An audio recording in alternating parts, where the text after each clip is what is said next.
Lu udah perempuan, lu bukan Sunda, lu Jawa, aku kan Solo, putri Solo, biar kata mukanya Batak begini, tapi aku sebenarnya putri Solo ini. Terus aku Kristen bukan Islam, terus dibilang anak PKI tanda kutip ya kan, komunis. Udah selesai di situ. Sukabumi Cianjur basis HTI, basis FPI. Indonesia adalah bangsa yang kaya akan sejarah, namun tidak semua babak sejarahnya mampu dibicarakan secara terbuka. Salah satu tema paling sensitif adalah sejarah Partai Komunis Indonesia atau PKI dan tragedi 1965 yang menyertainya.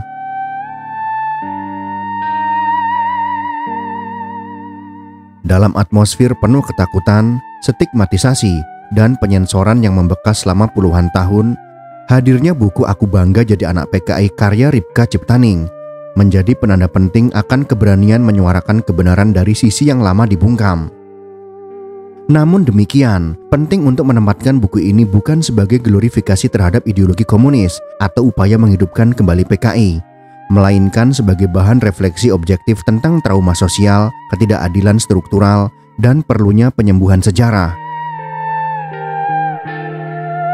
Buku ini juga menjadi pintu masuk untuk memahami bahwa komunisme sebagai ideologi yang sempat berkembang, kini telah bangkrut dalam praktik global.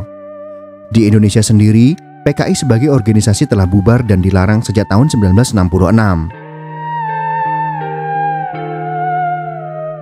Dalam pembahasan kali ini, kita akan menguraikan isi dan nilai dari buku ini secara objektif, menempatkannya dalam kerangka sejarah, ideologi, hak asasi manusia, serta dampaknya bagi generasi muda.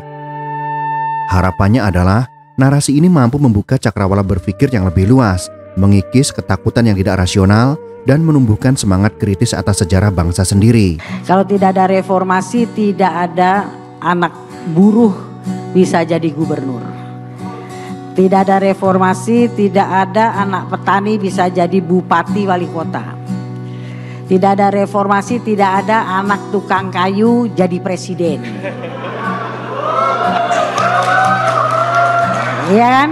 Anak tukang kayu soal sekarang songong. Cucunya juga songong ya kan. Lawan. Ripka Ciptaning Proletariati bukan nama asing dalam panggung politik Indonesia. Ia adalah seorang dokter, politisi dari Partai Demokrasi Indonesia Perjuangan atau PDIP, dan pernah menjabat sebagai anggota DPR RI selama beberapa periode. Apa yang membuatnya mencuri perhatian publik bukan hanya rekam jejak politiknya, melainkan keberaniannya menulis buku berjudul Aku Bangga Jadi Anak PKI yang diterbitkan pada tahun 2002. Dalam buku tersebut, Ripka menyampaikan kisah hidupnya sebagai anak dari seorang ex-anggota PKI. Ia terlahir dari keluarga ningrat Jawa dan merupakan anak ketiga dari 5 orang saudara. Ayahnya bernama Raden Mas Suripto Condro Saputro yang merupakan pengusaha kaya sekaligus aktivis Partai Komunis Indonesia PKI. Seorang keturunan Kesunan Solo dan pemilik sebuah pabrik paku di Solo. Sedangkan ibunya dari keturunan Keraton Kesultanan Yogyakarta bernama Bandoro Raden Ayu Lastri Suyati. Sewaktu kecil, Ripka hidup dalam keadaan yang serba kecukupan karena ayahnya seorang konglomerat yang memiliki 5 pabrik besar pada saat itu. Peristiwa gerakan 30 September 1965 telah mengubah jalan hidup keluarga yang sangat dicintainya. Ciptaning yang masih duduk di TK harus menyaksikan awal-awal kejatuhan keluarganya, di mana ayah yang dikaguminya tidak pernah lagi pulang ke rumah, sedangkan ibu yang disayanginya dibawa oleh tentara.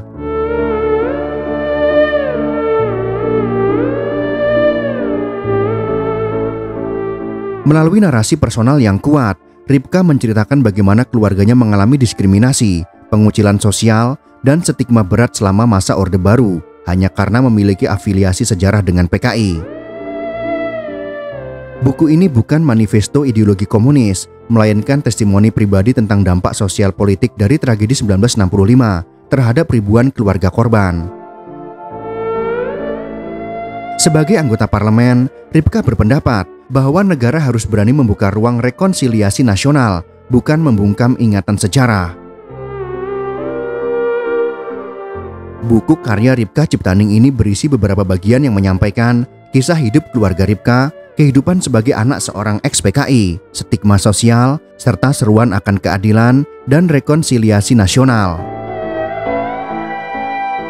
Ripka menuliskan dengan gaya yang lugas dan emosional, tetapi tetap menyampaikan pesan moral penting bahwa manusia tidak bisa terus dihukum hanya karena garis keturunan.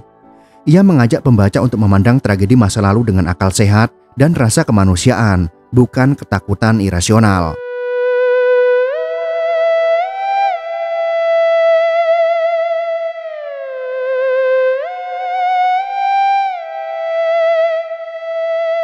Partai Komunis Indonesia didirikan pada tahun 1914 dengan nama Indis Sosial Demokratis Vereniging atau disingkat dengan ISDV, dan kemudian berubah menjadi PKI pada tahun 1920-an. Sepanjang sejarahnya, PKI pernah menjadi partai komunis terbesar di luar blok Uni Soviet dan Tiongkok dengan jutaan anggota aktif dan simpatisan. Pada masa Presiden Soekarno, PKI mengalami kebangkitan politik melalui konsep Nasakom, yaitu nasionalis, agama, dan komunis. Namun, hubungan ini menjadi retak setelah pecahnya tragedi G30S pada tahun 1965. Dalam waktu singkat, PKI dijadikan pihak yang tertuduh atas pembunuhan sejumlah jenderal TNI Angkatan Darat, meskipun fakta sejarah tentang siapa dalang sebenarnya masih menjadi perdebatan hingga kini. Pasca peristiwa tersebut, ratusan ribu orang dibunuh, jutaan lainnya ditahan tanpa pengadilan, dan PKI resmi dibubarkan serta dilarang berdasarkan TAP MPRS nomor 25/MPRS/1966. Komunisme sebagai ideologi mengalami kehancuran global setelah jatuhnya Uni Soviet pada tahun 1991. Negara-negara yang sebelumnya menganut komunisme seperti Rumania, Polandia, Cekoslowakia, dan Jerman Timur beralih ke sistem demokrasi dan ekonomi pasar. Dalam praktiknya, komunisme seringkali gagal menciptakan keadilan sosial yang dijanjikan. Negara-negara komunis cenderung menjadi otoriter, menekan kebebasan individu, dan melakukan pelanggaran HAM atas nama kolektivisme. Indonesia dengan keberagamannya yang kompleks tidak cocok dengan model pemerintahan otoriter komunis. Maka dari itu, kekhawatiran akan kebangkitan PKI di masa kini lebih bersifat paranoia ketimbang kenyataan. Ideologi ini telah runtuh secara global dan tidak relevan lagi di zaman demokrasi dan keterbukaan.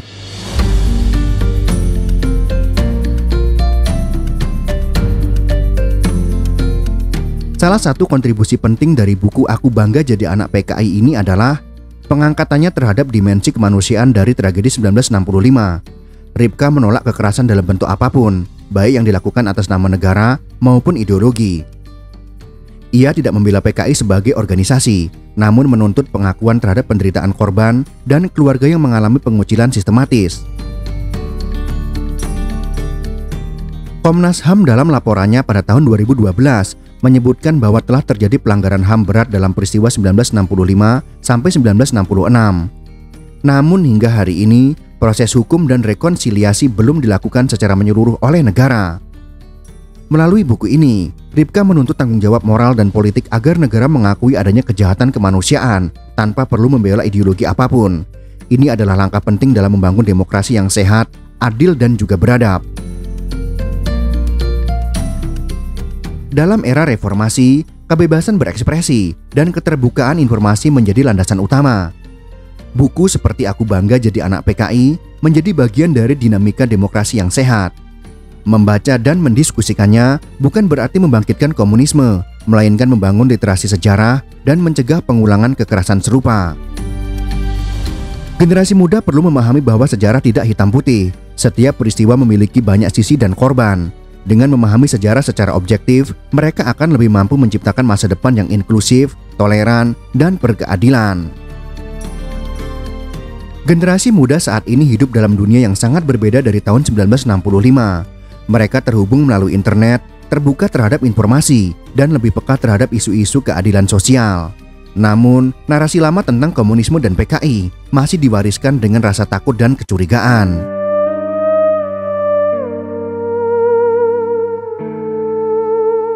Buku Ripka Ciptaning menjadi kesempatan bagi generasi muda untuk membongkar kembali sejarah dan menilai secara objektif. Mereka perlu memahami bahwa stigma terhadap anak-anak PKI adalah bentuk diskriminasi yang tidak boleh diteruskan. Di saat yang sama, penting pula memahami bahwa ideologi komunis tidak lagi relevan dan gagal di banyak negara. Generasi muda harus bisa memisahkan antara hak asasi manusia dengan propaganda ideologi. Menolak kekerasan masa lalu tidak berarti membela komunisme, melainkan membela nilai-nilai kemanusiaan universal. Akhirnya kita bisa menarik kesimpulan, buku Aku Bangga Jadi Anak PKI adalah karya penting dalam sejarah literatur Indonesia pasca reformasi. Ia membuka ruang untuk membicarakan luka lama dengan jujur, tanpa glorifikasi ideologi yang telah lama bangkrut.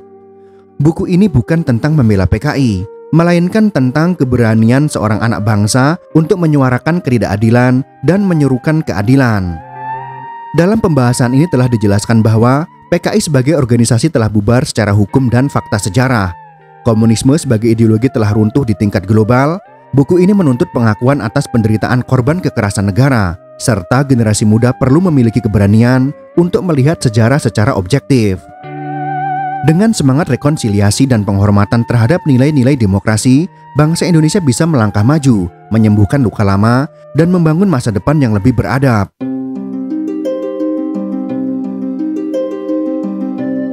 Jika kalian suka dengan video ini, silakan berikan jempol ke atas. Dan jika kalian menganggap video ini bermanfaat, maka bagikanlah untuk teman-teman Anda yang lain. Terima kasih sudah menonton.